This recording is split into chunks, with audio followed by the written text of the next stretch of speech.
Welcome to another episode of The Artsy Raven, a show about writing and publishing with your host, J.F. Garrard. Welcome to another episode of The Artsy Raven, and today our special guest is Matthew J. Gilbert. So Matthew is the author of more than 40 books, including his latest one, The New Norm. Besides co-authoring the award-nominated Classroom 13 series, he has written books for some of the world's most beloved properties, including Stranger Things, Tim Burton's The Nightmare Before Christmas, Teenage Mutant Ninja Turtles, TRON, and more. Under the pen name Jordan Quinn, Matthew was the writer for the Dragon Kingdom of Wrenly graphic novel series. Before becoming an author, Matthew was an award-winning TV writer for Nickelodeon, working in creative advertising for big Hollywood movies, all from a tiny cubicle in New York City. He currently lives in the far too sunny California with his wife and loyal cat sidekick. So welcome, Matthew. Hi, thank you for having me. This is fun. So tell me a little bit. You seem to be doing a lot of things. So how did you start off? How did you get into Nickelodeon? Isn't that like a lot of people's dream jobs to be able to It is. It was a complete stroke of luck, and it was very much like they always say it's not what you know, it's who you know, and this was absolutely that case. In that I didn't know anyone that worked there, but I knew a girl who was at NYU Tisch School, film school, and she saw a job posting on the job board, and we were friends, and she said, "Hey, Nickelodeon is looking for writers, and I actually think you could do this," because I was doing some writing, and I was like, "Okay, I will never in a million years get this." And the freedom that brought, like hey, no one will ever read my resume or my cover letter, kind of just freed me to I guess present myself in the best and only way that would ever work possible, and it worked. I was shocked. 2 days later, I got a call from a lady at Nickelodeon who said, "Hey, they want to meet you." And it all happened very quickly. I met before I knew it, I was like meeting the VP, and I was meeting like big TV people, and I think I was 26 at the time, and I just kind of got the job, and it was basically mine. It was like, it's that thing that teachers do where they're like, "I'm going to start you at 100. Everybody starts at an A. It's up to you to like maintain that A." And that's kind of how I felt with that job. It was like I got the TV job, and I was like, it's up to me to keep this A. I got to keep this job. And I wrote my heart out, and I wound up staying there for 10 years. Wow. So you were writing, I guess, television scripts for as animated shows or No, the this live was on this was Okay. on the promo and advertising side. So I was writing stuff like movie trailers and show promos, and then I would write these random interstitials. We had shows that would happen in between shows, kind of like bumpers around commercials. I would write all that stuff. And I wrote a lot of stuff for award shows. You know, the Kids' Choice Awards where they slime everybody. I wrote on a bunch of those. Yeah. So I got to do all kinds of stuff like that. So what was it like what were you like growing up, and then where did you go to school? So I went to Pratt Institute in Brooklyn, New York for college, believe it or not. And that's like an art school. By the way, I'm not artsy. I'm not an artist. I Sounds have so no fancy, artistic the talent. institute. Yeah. It does. It really does. It's basically it's a school of all like fine artists and amazing architects and fashion designers, all these amazing disciplines. And there I was, kind of like the odd man out who was like, I like monster movies. I like whatever weird thing. And I was there for film, and which is already a very weird thing to be a Pratt for. And that's kind of how I found writing through screenwriting. Before that, like I'm not from New York. I'm from New Orleans, and this was before the internet, before New Orleans was cool, before movies were shot there. Like I was like an alien when I was a kid for liking the weird stuff I liked, like weird cartoons and Power Rangers and kaiju movies from the 70s. Like I liked all that stuff, and people were like, "What is this?" Like I was the Yes. weirdo, Yeah, and and then I back went then to I remember the VHS with the subtitles, the fan yes, subtitles, totally. right? Yeah. Yes, like I knew how to pronounce Gojira, right? And people were like, "What is that?" And I was because it's like I took that stuff seriously. And then when I got to New York and I got to Pratt for college, I was suddenly surrounded by people who just were already like that. And I was like, "Oh man, I'm here. I found my people. This is great." Like I don't have to work as hard to find this stuff. Uh, so it was kind of cool, but it was so funny because like again, I went from one situation where I was an alien just for liking weird things. And then I went to another situation where I quickly became an alien because they were like the fine art crowd. And I was into just like dumb popcorn crowd pleasery stuff. And the art crowd does not like that at all. Well, they take themselves very seriously because at one point, yeah, I was in art too in high school, and I was starting to conclude that most of the money in art was from writing those little paragraphs about how serious and how representative the art is, and the better you can write that, the more money you can make. Absolutely. And I saw a lot of artists. I saw all the full gamut. I saw wonderful artists ahead of their time, even if, at that age. And I saw artists who were coasting on those paragraphs, who were letting the concept and the words do a lot of work for them. And you would read these amazing treatments, and then you would go see like a clay pot that was not great. I was like, this is that's what was born from this amazing piece that you wrote. Yeah. Yeah, I remember a long time ago at Smithsonian, we went to a modern art gallery there. And I remember thinking, oh my God, this is the paragraph thing. It was a piece of yarn from the ceiling. And I'm like, really? And it was like, oh, Yes. because Yes. then And you see like the oil paintings where someone like really put in a lot of sweat to get someone to look 100%. realistic. And it's like a technique, it's a skill, but I Yes. guess it's a skill too to write a paragraph, like to You write it really well. you So show that yarn hanging from the ceiling to Michelangelo, who painted the Sistine Chapel and broke his back and had paint globules in his eyes because he was laying down. Just show him that and tell him that's art. at the same time, it's amazing that they made $1 million from a piece of yarn. So I Oh, don't know what else to yeah, say. you got to respect the hustle too, for Exactly. sure. It's the For right sure.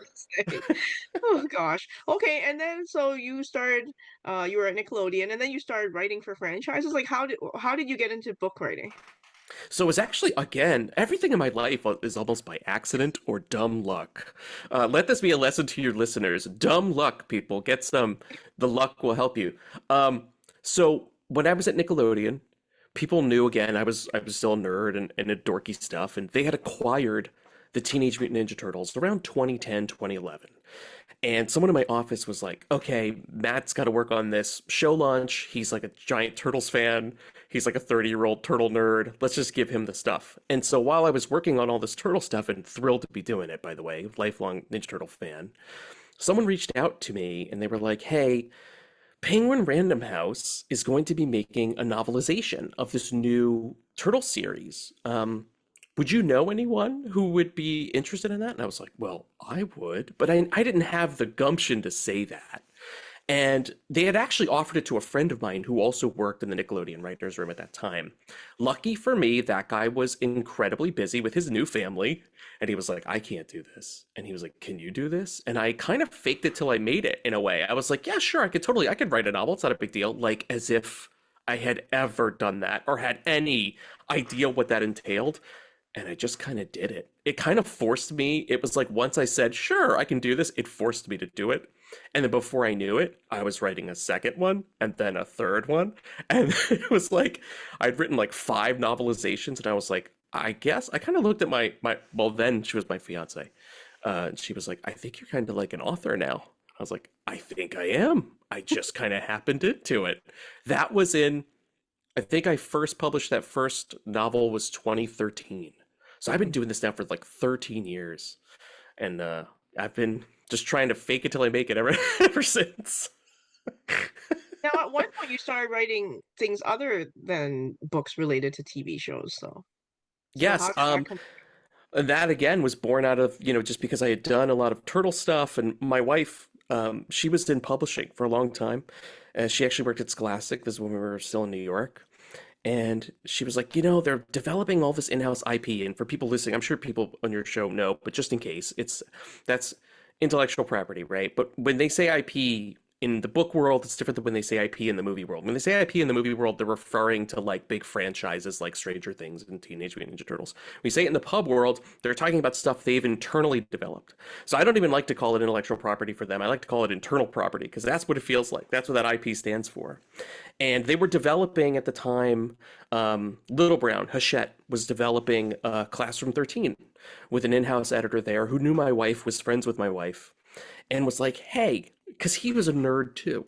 And he was like, I read your husband's Ninja Turtle books. They're really cool. Can I talk to him? And I thought he just wanted to talk about turtle stuff because I'm just down. I'll talk about turtle stuff all night. Okay. We do a whole turtle podcast if you want. So I thought we were going to meet, and I met with him, and it was for a book. And he was like, would you have any interest in this? It's about a classroom. Little did I know it was about Classroom 13, which is kind of this wacky, zany, almost like Sideways Stories by Louis Sakar kind of world.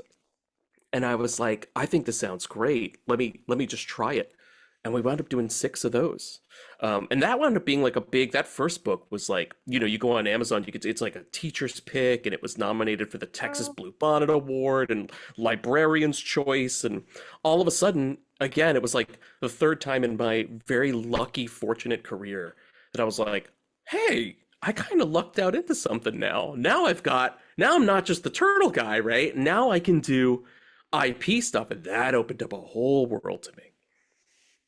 Cool. Actually, on a side note, I remember reading a New York Times article recently about someone that fell in love with Leonardo on character.ai. So I had to look it up because I wasn't sure what it meant. And when I Like looked it up, an AI of Leo the Ninja Turtle, they fell in love with yes, him? And of yes. Leo of all I think it was turtles like too. 2 years, I think, a 2-year relationship with this turtle. But unfortunately, sometimes there's an update and then it'll delete the memory of Oh Leonardo. no! You have to start from scratch to build your relationship. So I thought that was at first I wasn't understanding. I was like, "What do you mean she's in love with a turtle?" So, That's hilarious. That's horrible, but hilarious. Just the free update would delete your boyfriend. My boyfriend's gone. He's gone now. yeah. Good news, you got this AI assistant. Bad news, your boyfriend is deleted. Yeah. There was another guy. I can't find the article now where he had a AI family. He had pictures on his cubicles of his AI family. It generated children, generated a wife, and then unfortunately the AI one day got really hung up on buying a condo in Italy, and he was like, I cannot control my wife. We have to get a divorce Oh because my this AI god. just went on a whole thing about Well, she gets. you hear horror stories about things that AI gets hung up on, and that's not bad when you consider the horrific things you've read that AI can. Getting a condo in Italy, that's annoying, but that's not that bad. I could see why the AI would get hung up on that. Yeah, well, I guess he thought he could control his AI wife, so he was just annoyed, and he was He like, should leave the AI wife and get with AI uh, Leonardo. yeah, Then he doesn't have to go to Italy. Doesn't even have to have a house. Then he can just live in the sewer. true. Okay, let's talk about your latest book, The New Norm. So tell us a little bit about this new book and what inspired it. Yes, so this is the new norm. It's from Simon Spotlight. It's my new series that I've been working on with the good folks there. Um, it's it's really great. I would say it's probably the first time I've gotten to write something relevant, like super, super, super relevant to my readers who are usually between the ages of like 8 to 12. So it's basically a story of a kid who does what every kid wishes. He goes viral. He posts his dad posts a TikTok of him leaving the dentist office and he's all loopy. And he has no recollection of what's going on. And because he has this ridiculous video, it goes viral. He becomes an overnight sensation. And I think a lot of kids today really want that. But what this book shows them is that maybe that's not all it's cracked up to be. And that how that begins to sort of really like cave his life in a little bit because he's got to start making hard decisions about his followers or his friends, deciding is the person that I'm on Instagram, is that the person I really am? How do I choose what to show? Who am I online versus who am I in real life? Those lines blur. It's about that kind of juggling act. And I think, I've been doing a couple school visits, and even kids at this age, they're totally dealing with this. Me, I'm a 42-year-old man. If I make a post on Instagram and it bombs, who cares, right?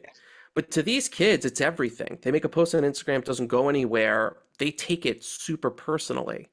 And, it feels, again, like oddly relevant for this time and this age group. So, and it's a comedy. I know that sounds very serious, but we tell it through the lens of comedy. It's very wacky and silly, and it's made me have to learn all the new vernacular, which sounds cool when kids say it, and then when I say it, I get like side-eyed. Oh, Like they I learned the word. Yeah, I say Riz, and they cringe, and they're like, "Don't say Riz. He can never say Riz." By the way, I say Riz all the time now. yeah. I'll use it incorrectly on purpose, and they hate. I'll be like, "Have a Riz-tacular day," and kids hate that. Don't do that. Okay, so now this is first of a series, right? Is that Yeah, okay? we came out with the first two books. So the first one is just called The New Norm that establishes the series. The second is called Pranks and Prejudice. And that again, kind of through that lens of online culture for kids, is all about pranks, right? Pranks are huge, especially like on TikTok, stuff like that. They want to record them, you get clout, they call it clout. And yeah, that second one is all about the pranks and stuff, but you're following the same cast of characters throughout, but always through this lens of comedy and always through this lens of like who they are online and who they are in real life. And it's kind of fun to watch Norm, the main character, find himself. That's literally what it is. He's finding himself, who he really is. And it's really cool. I see a little of myself in that. I think it's more harder to be a kid in a way than when we were a kid. Like we didn't have social media.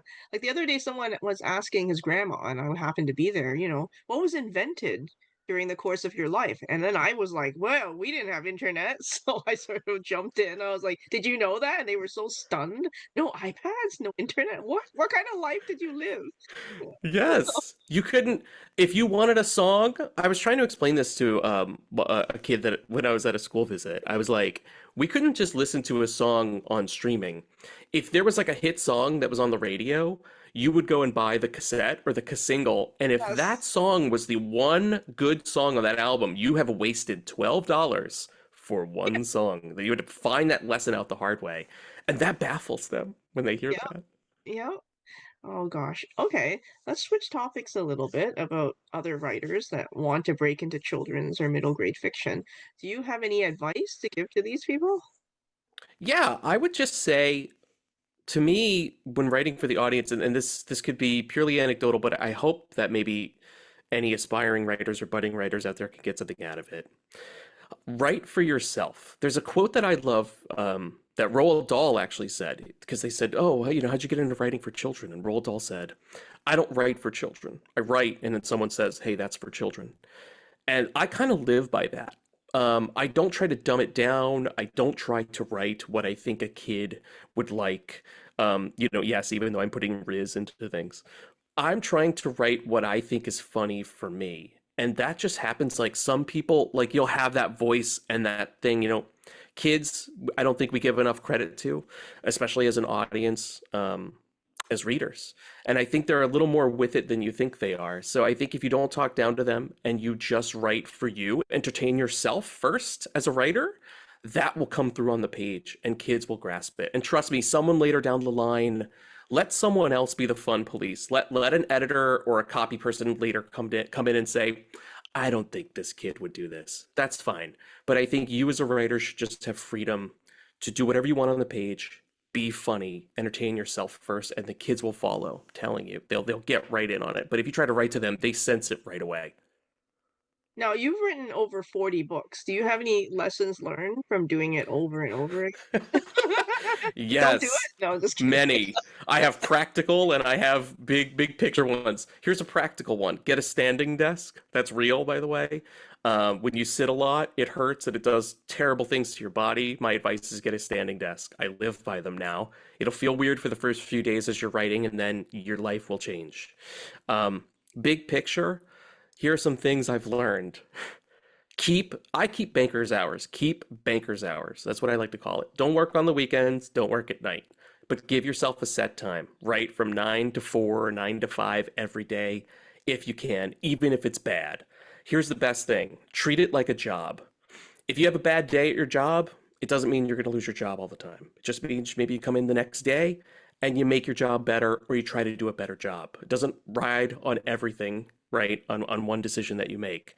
So I would say if you can, treat it like a job, keep steady hours. That'll keep you regular, keep you writing, and and it'll also help kind of fine tune that writing muscle, right? I think a lot of writers make the mistake of thinking inspiration is a thing that they need first, that green light, that invitation. I'm one of those people that says, write all the time, even if it's bad, then inspiration will find you. So that would be a big picture thing. And also, you know, Go ahead. drink water, hydrate. Hydrate would be Yes. another piece of advice I would give you. Now, do you work on one book at a time or do you work on several? if I can help it, I like to do just one at a time because my like ADD dials in and I like to fully focus on that thing. But sometimes that's not the reality for a working writer. Sometimes I got to do what I got to do, or revisions will come in as I'm starting another project, and both sort of overlap. So what I'll do then is I split the diff. I call it split the diff. And it's a thing we used to do in TV where in the morning you write. That's where you're your most creative, free, you're not thinking as hard. After lunch, you're going to be a little more shrewd, a little more with it. You've gotten your protein, right? In the afternoon is when you do your editing, make your big decisions. So if I have like a revision overlap, I'll do my new book stuff in the morning and I'll do my revision stuff in the afternoon. But I will try to keep them. It's just the way my brain works. I try to keep them very separate. And like even down to like the way they occupy my physical space. Like if I have, I live by Post-its. If I have Post-its on the new book, I'll keep them all on the left side. All revision Post-its and ideas will go on the right side. So it's very clearly like, if I'm going to this room, I'm doing this. If I'm going to this room, I'm doing this. Try to keep everything separate. Okay, cool. Well, Matthew, you're going to do a reading. Can you give us a bit of context and then you can start? Sure. Here's a little context for the new norm. Alexander Norm Norman has just gone viral on View It and become Meadowview Middle School's newest celebrity.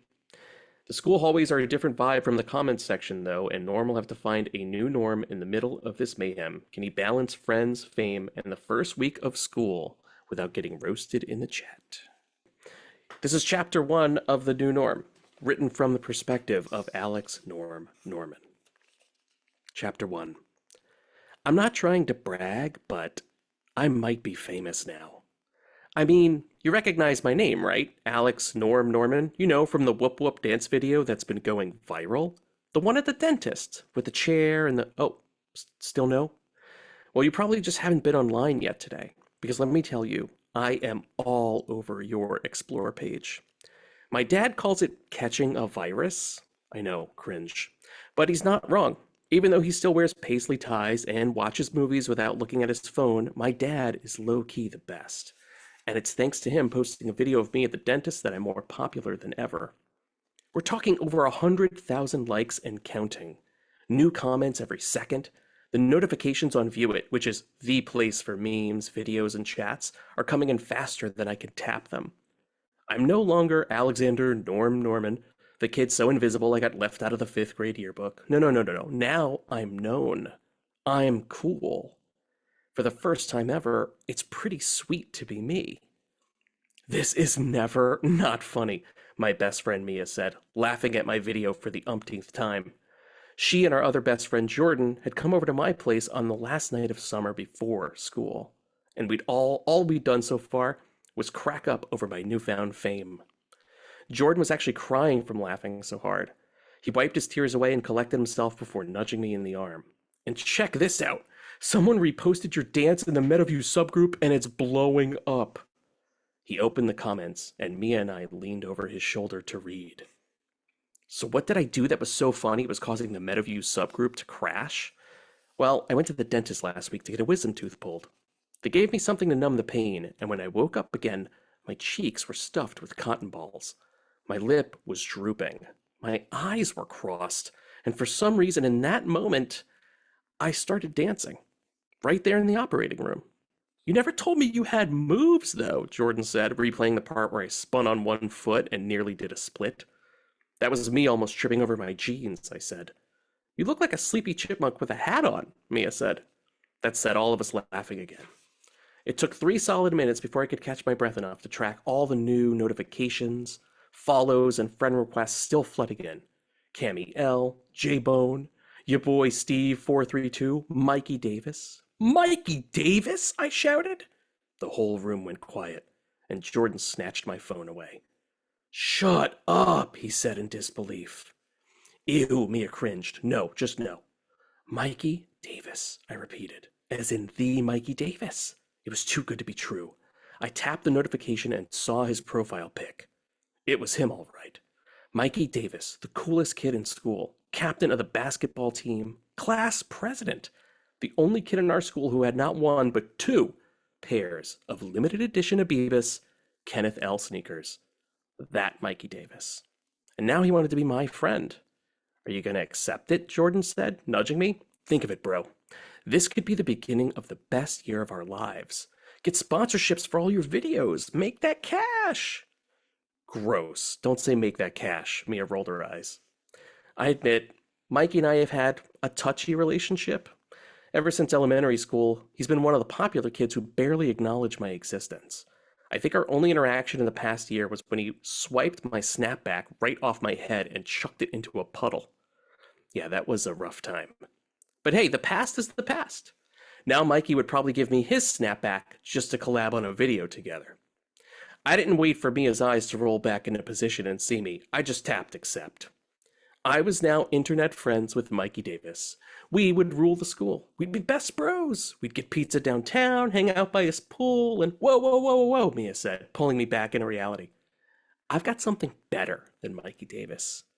Queen V commented, and it's good. I suddenly felt like I couldn't breathe. Mia swiped away from Mikey's profile and went back to my video and view it. She scrolled to the comments and tapped most recent. That's when I saw the words Queen V commented. Queen V was Vera Bradshaw, the most amazing girl at Meadowview Middle.